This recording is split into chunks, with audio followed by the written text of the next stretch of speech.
Hello दोस्तों, कैसे हैं आप सब। आशा करती हूँ आप सब अच्छे होंगे। आप सब पर भगवान की कृपा बनी रहे, ये दुआ करती हूँ। तो स्वागत है आपका हमारे चैनल लर्निंग रॉक्स पर।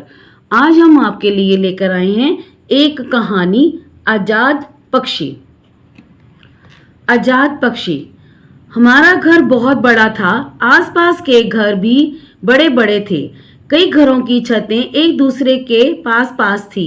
मोहल्ले के लड़के उन पर पतंग उड़ाते थे। रंग बिरंगी पतंगे उड़ती हुई बहुत अच्छी लगती थी। पतंगों के साथ साथ उड़ते पक्षी मुझे बहुत भाते। कई बार तो डार की डार उड़ते हुए दिखाई देते। ऐसे लगता कि मानो पक्षी हमारी पतंगों के साथ होड़ लगा रहे हों कि कौन ऊंचा उड़ता है। उन दिनों लोगों को पक्षी पालने का बहुत शौक था। हर घर के बरामदे में कई कई पिंजरे लटके रहते थे। पिंजरों में रंग बिरंगी चिड़ियां चीखती चिल्लाती पंख फड़फड़ाती रहती। उनकी आवाज से मेरा मन दुखी हो जाता। मुझे नीले आकाश में उड़ते हुए पक्षी अच्छे लगते थे। मेरी मंजली भाभी को भी अपनी सहेलियों की देखा देखी चिड़िया पालने का शौक हुआ। वे कई दिनों से कुछ पक्षी लाने की बात कर रही थी। मेरे कानों में भी भनक पड़ी। मैंने भाभी से विनती की कि वे पक्षियों को ना लाए। मुझे पिंजरे में कैद पक्षी अच्छे नहीं लगते। मैं उन दिनों 8-9 वर्ष का बालक ही था। मेरी बात कौन सुनता। भाभी 4 रंग बिरंगी चिड़िया और एक नया पिंजरा ले आई। पिंजरे में बैठा पक्षियों का जोड़ा चिल्ला रहा था। भाभी हंस हंस कर उन छोटी छोटी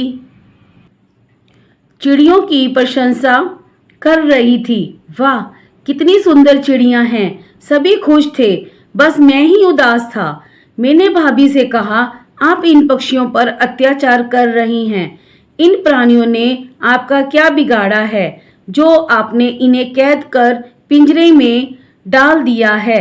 भाभी ने मुझे डांटते हुए कहा, छोटा मुंह बड़ी बात।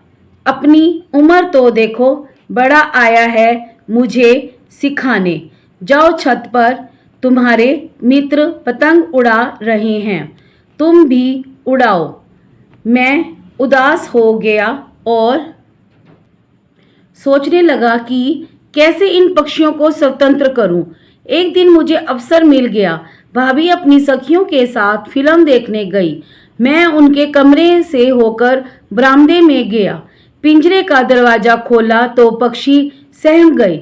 मैंने उन्हें पकड़ा और बरामदे से बाहर उड़ा दिया। भाभी घर आई तो पिंजरा खाली देखकर बहुत झल्लाई। उन्होंने खुद तो क्रोध किया ही, परिवार के अन्य लोगों से भी मेरी शिकायत की। सबको मेरा यह काम ठीक नहीं लगा। सबने मुझे डांटा। मैं चुपचाप सुनता रहा क्योंकि मुझे पक्षियों को आज़ाद करके बहुत खुशी हुई थी। काश मैं उन पक्षियों को भी निकाल पाता जो अन्य लोगों के घरों के बरामदों में लटके पिंजरों में बंद थे।